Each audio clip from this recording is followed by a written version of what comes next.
All right. Hello, everyone, and welcome to today's session, Your Blueprint for ABM Success, How to Operationalize Your ABM Strategy.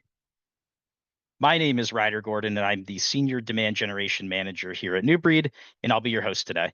So as always, we'll be sending out a recording of the session afterwards, and if anyone has any questions during the event, please feel free to drop them in the Q&A, and we'll try and get to as many as possible. So, without further ado, I'm going to hand over the mic to my two favorite people here at New Breed to introduce themselves. Jackie, I'll let you kick us off. Sounds good. Thanks, Ryder.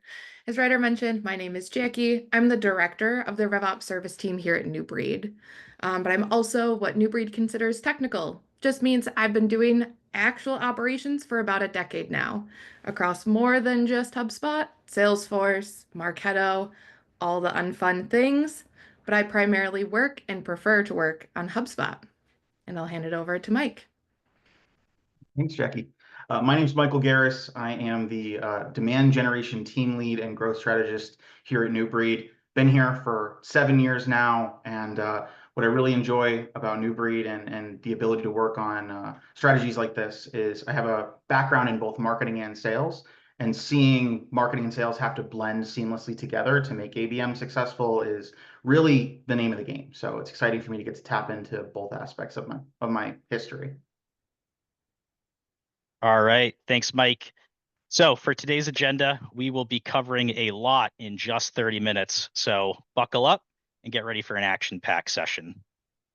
But before we jump in, I know we have some clients joining us today who are familiar with New Breed already, and I wanted to welcome them back to another great pop-up session. For those of you who may be a little less familiar with who we are, New Breed is HubSpot's top solutions partner and the longest tenured, most accredited partner in the ecosystem. So, what drives us here at New Breed is our mission to unlock meaningful growth for our clients. What that means is we collaborate with our clients to define what growth means for them, and then we align our expertise in tech-enabled services to achieve those outcomes through CRM strategy, demand generation, account-based marketing, revenue operations, and more. All right, so now on to the good stuff. Let's all take a second and just reflect on this word here, change. I don't know about you, but I feel like the pace of change in the market is faster than ever before. We have changing buyer behaviors, macroeconomic trends, and the introduction of AI, and all of these combined have taken control away from marketing and sales leaders and has put the buyer more in the driver's seat. While this change can feel daunting at times, I actually think it's a good thing. It forces marketing and sales professionals to be better and to do better. And I believe that the ones who embrace this change and truly focus on solving for the customer are the ones who are going to come out on top. Great. Okay, so let's talk about the buyer's journey real quick.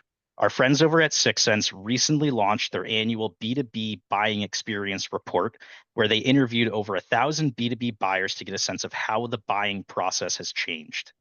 The results are a bit counterintuitive to the traditional B2B marketing and sales funnel, but I actually think it proved out a realization that we've all had in the back of our minds. The research suggests that buyers spend 70% of their journey conducting research on their own, identifying solutions to their problems, and curating a short list of solutions providers, all before they engage with a single vendor. So, what does this mean? Bottom line is B2B buyers already know what they want and who they want it from before they initiate any contact with a vendor. And moreover, the first vendor that they reach out to is the one that ultimately wins that business 84% of the time. All right, so why does any of that matter? The best marketing and sales teams will focus on building credibility through thought leadership, educational events, and personalized helpful content during the first 70% of that journey. And this approach is going to help influence buyers to your solution and eliminate competitors who are overly salesy and try to force purchase timing. So another big shift that we're seeing is one that I imagine most people on this call have heard ripples about in one way or the other. According to the State of HubSpot report, all departments except marketers, we got to sort of get with the times here, have deemed MQLs no longer an impactful KPI when it comes to predicting scalable revenue growth. The age of the MQL is over. No longer do single context signals determine when your target accounts are ready to buy. Instead, successful teams will shift to analyzing multiple account signals across the entire buying committee to determine where accounts are in their 70-30 buyer's journey, what type of content they may be interested in digesting, and ultimately when the right time is to pursue a buying discussion. And then last but not least, the buying committee has grown. So the average number of people involved in the buying process today is 10. This creates both a more complex process as well as a longer sales cycle. So to help mitigate this, marketing and sales teams need to focus on hyper-personalized content that speaks to the individual members of the buying committee with the right message at the right time and in the right place. So we just learned about 3 big changes to the market, and I'm curious, Jackie, can you guess what strategy best is equipped to tackle these challenges? Would it by chance be ABM? Exactly. Writer's not wrong. ABM is unique because it's a proven way to engage with your buying committee. So, but this is a shift in more than just your go-to-market strategy. And how do you even get to that point, right? What will it take to really start to engage your buying committee and in the right way? So you get there by operationalizing your ABM strategy. Please don't be surprised that the director of RevOps is telling you to do something about operations. But before you mute me, hear me out. If you follow these steps that you see on the screen, you're going to be able to launch your ABM strategy and really engage those buying committees. So let's take it one step at a time. First, you assess your current state. Take a look at your CRM, your current content offerings, your current ads you are running, anything else that's current. Next, you, marketing and sales departments, need to align on the goals and expectations for an ABM strategy to ensure everyone is actually rowing in the same direction. And then you need to build a durable ABM blueprint or have someone build one for you so you know exactly what you need to do to operationalize your ABM strategy. But that's high level. Let's break them down. So we're going to take a deeper look at each of these sections, and we're going to start with assessing your current state of things. So I always start with technology. Again, please don't be surprised.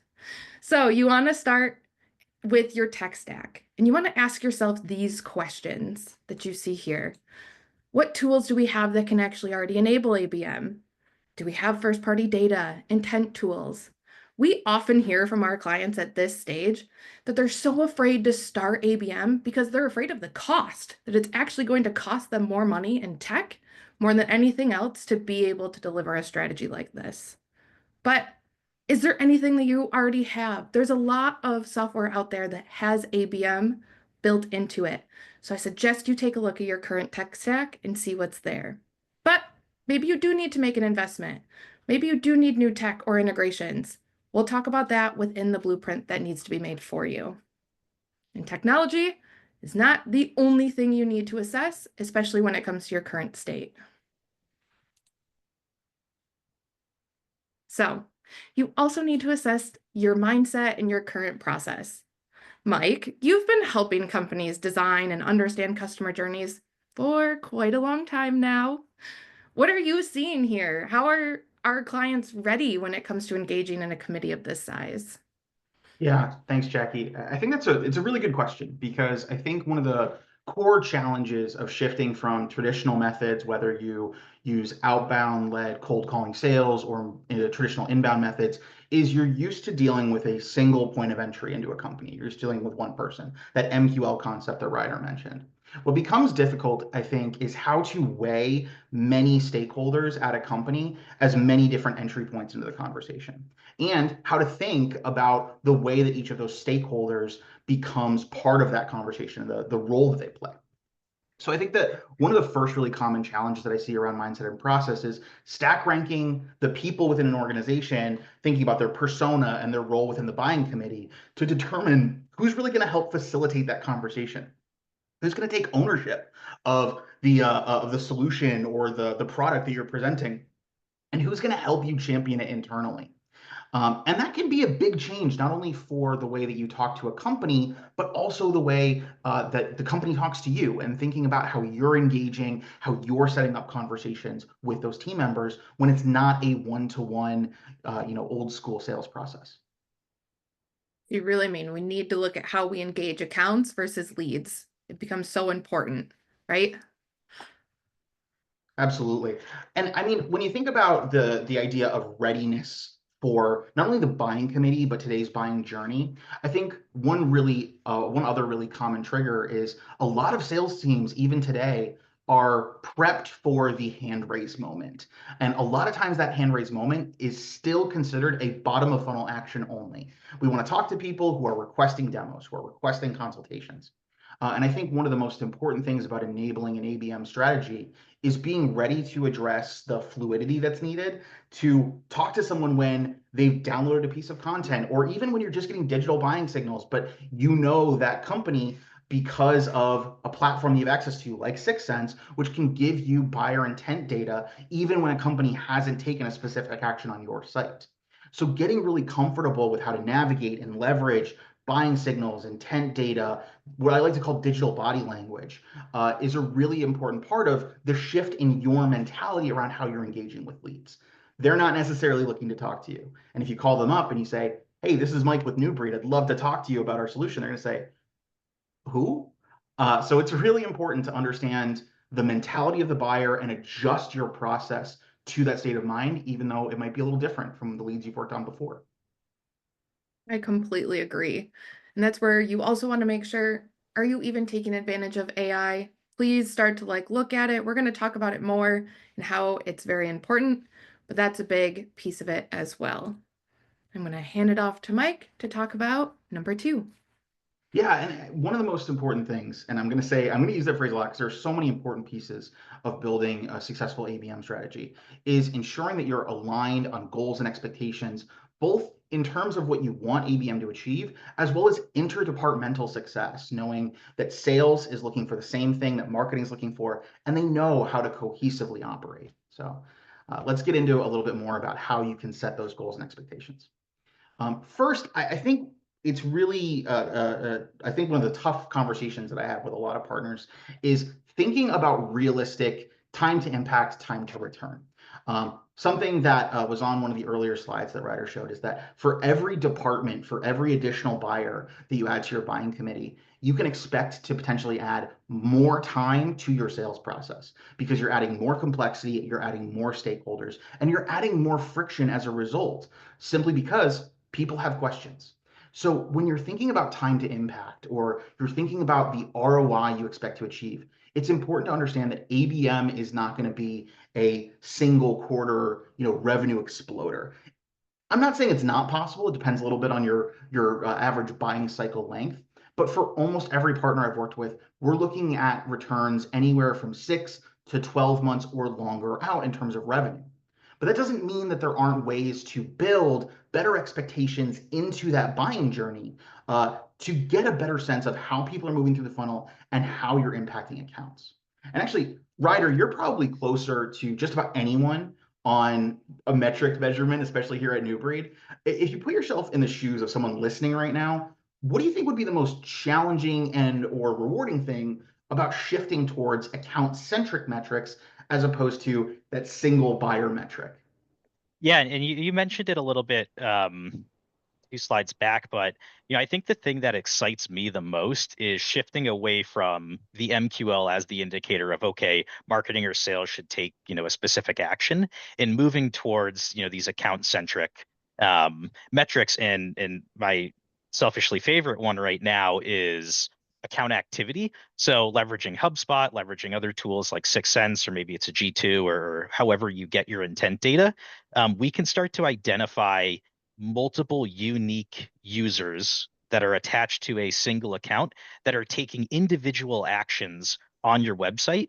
And what that deems is they are looking for kind of a shared solution, but they have their own pain points that they're looking to solve. This can be a really good indicator that that buying committee is vetting your solutions within that 70% window. And this is a great trigger to start to deliver that highly personalized content against. So yeah, I would say that is kind of what excites me the most. And I think it's sort of the new territory as a demand gen person that we're starting to see ourselves play in. Yeah, I think I hear similar things with a lot of partners that we work with today.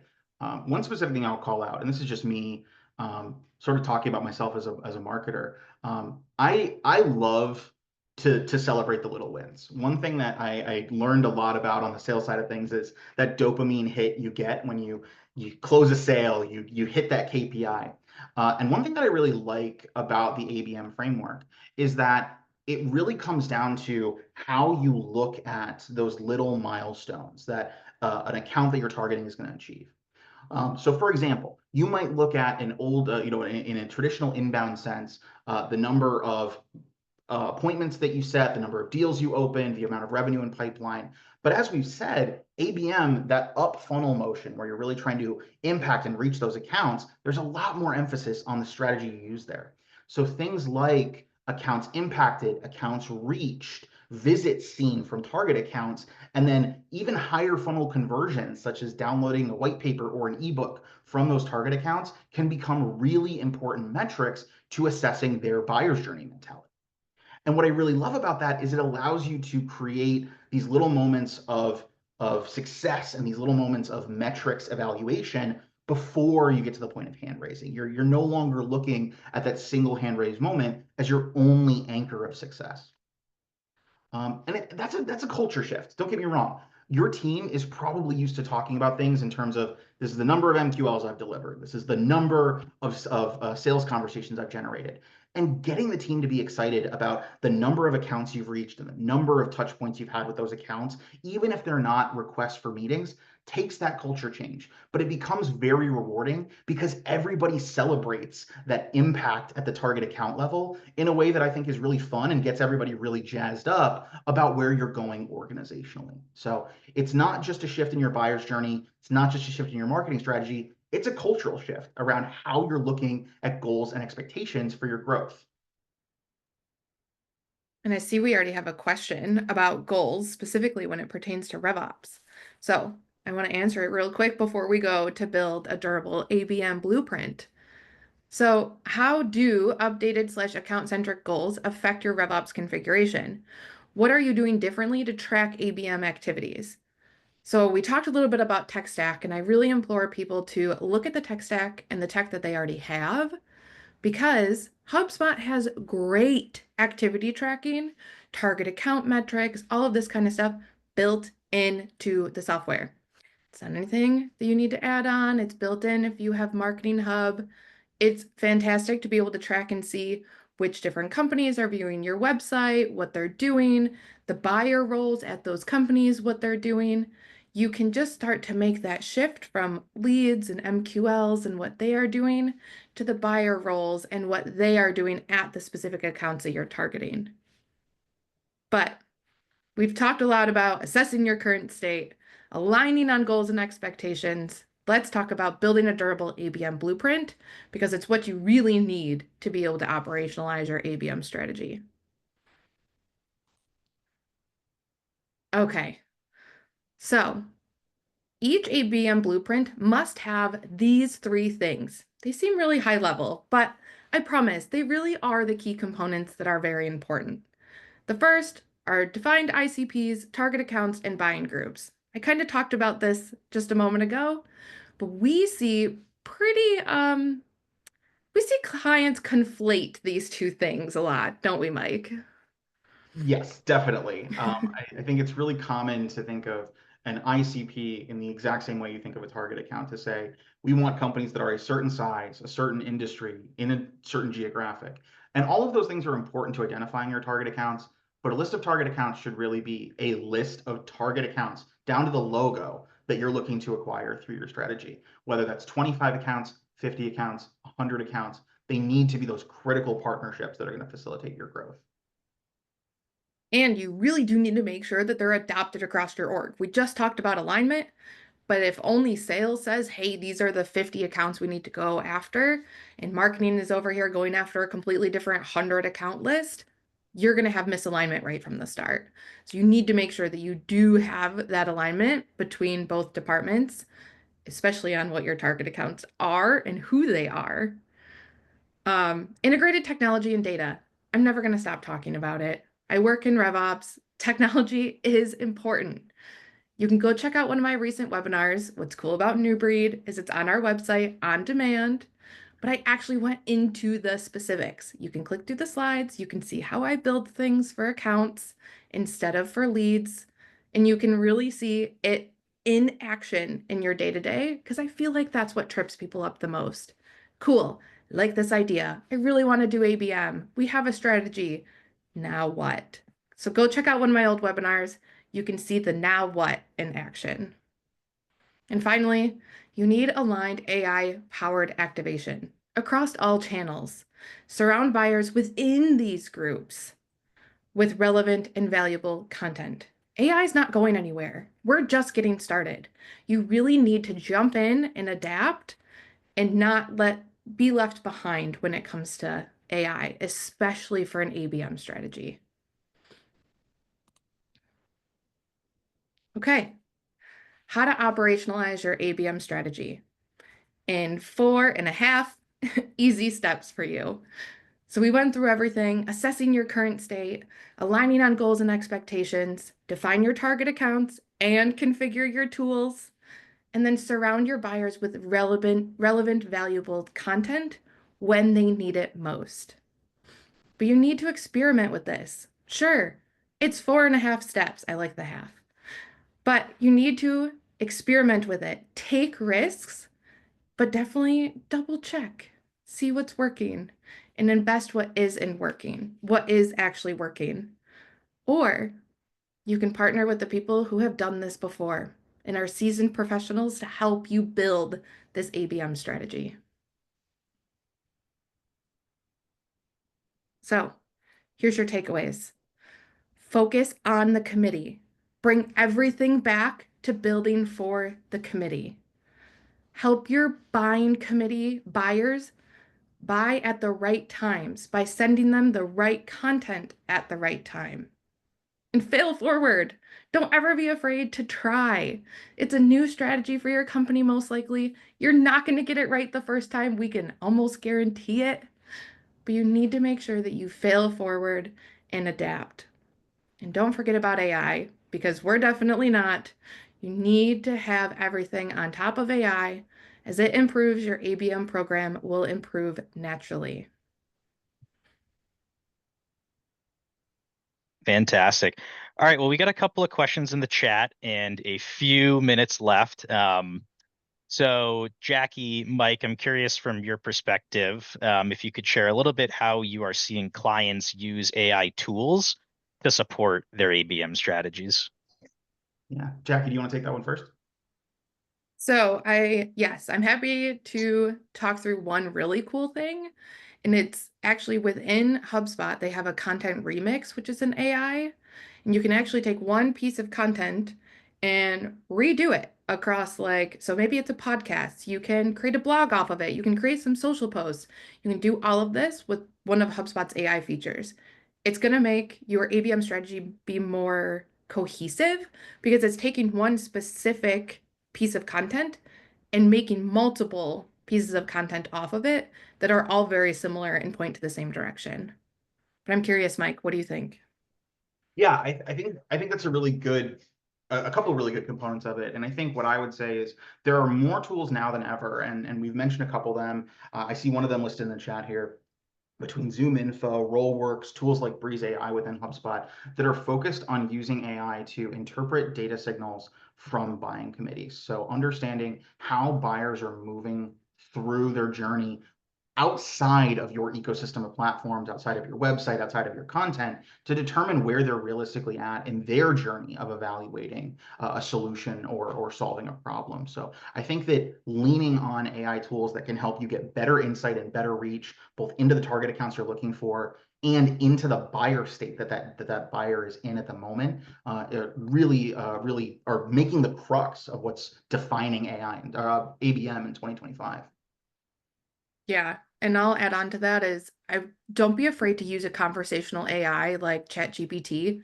Prep it, work with it, massage it, but then don't be afraid to have it give you ideas for your ABM strategy. It's a great tool, and I feel like a lot of people are a little nervous about utilizing it, particularly for marketing strategy.